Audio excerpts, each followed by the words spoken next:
We're joined by Jamil Jaffer. Jamil's the founder and executive director of the National Security Institute. So you've been listening in, I'm sure, on some of this. So why don't we start there? There's a couple of other, or at least one other topic I want to ask you about, but this response to what's happened on the base in Jordan along the border near Syria. 3 U.S. service members are dead. We have pictures of them that we've been putting up, and that's where everybody's thoughts begin. And you can start with that, and then where do you go? How do you send this message without, I guess, going too far, or can you go too far? How do you look at it?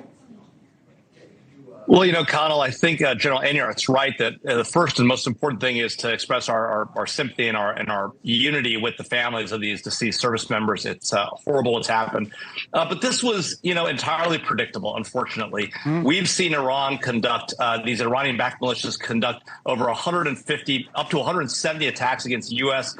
Bases and military facilities and ships in the region just since October alone. And this is actually a years-long thing. It's not really focused on the Israel-Hamas war. This goes back years. During the Trump administration, President Trump actually went after Qasem Soleimani, the leader of the Iranian Revolutionary Guards Quds Force, killed him. There were still continued Iranian attacks on U.S. facilities, or Iran-backed attacks on U.S. facilities. So, at the end of the day, what it's going to take to deter Iran is no longer respond to simply their proxies, not the Houthis, not Ansar al-Haq, not Kataib Hezbollah, not the Islamic resistance in Iraq, but against Iran itself directly. That's the only thing they're going to respond to.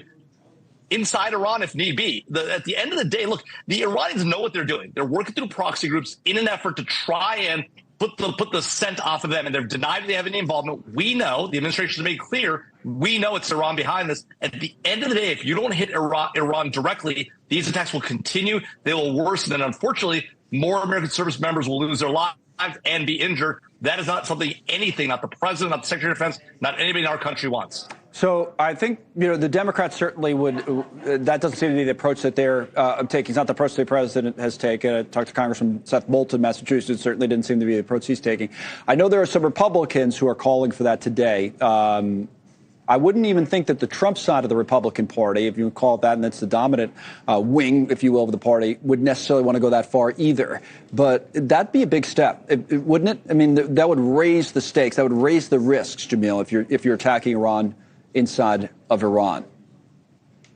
Well, I guess the question, Connell, is how much risk do we experience today, right? This issue of escalation, Iran has already escalated. They're the ones using their proxy forces to kill Americans, attack American ships, attack commercial shipping in the Red Sea, go after our soldiers and troops in the field. This is all Iran's doing. It's also, they're also backing Hamas, attacking Israel, the terrorist attack that we saw in October. So Iran is behind all this. At the end of the day, if they don't pay a price, Connell, risk only goes up because more of these things happen, and America will be drawn to a larger conflict. Until we demonstrate to Iran that we have the resolve to hit them where it hurts, they will continue these attacks unabated, and that's the real challenge. And so, look, it may seem hawkish, it may seem aggressive, but the truth is, sort of playing back off the line hasn't worked, Connell. You don't think they're trying to draw us in? Yeah, I've heard some people make that argument that this is what this is all about. It's kind of what these proxies want. They're trying to draw the U.S. in. Well, if they're trying to draw us in, killing Americans is going to do that. At some point, the United States has to respond to Americans being killed. This is not about being drawn in. This is about defending our own people, defending our interests, and leading again the world. For too long, Connell, America's played a back step to everybody else and said, we don't want to be involved. Whether you're talking about the Trump or the Republican Party or most of the Democratic Party, the reality is that not leading the world has caused us to be where we are. The world is on fire, Connell. No, I understand it. The other side, I wanted to get a quick thought from you, Jamil. I don't know if you have any thoughts on this whole situation with this group, this UNRWA, this UN-related group that's been doing work with Palestinian people for years and years, but now you have workers from that group accused of actually helping Hamas carry out the attacks of October 7th. Your thoughts?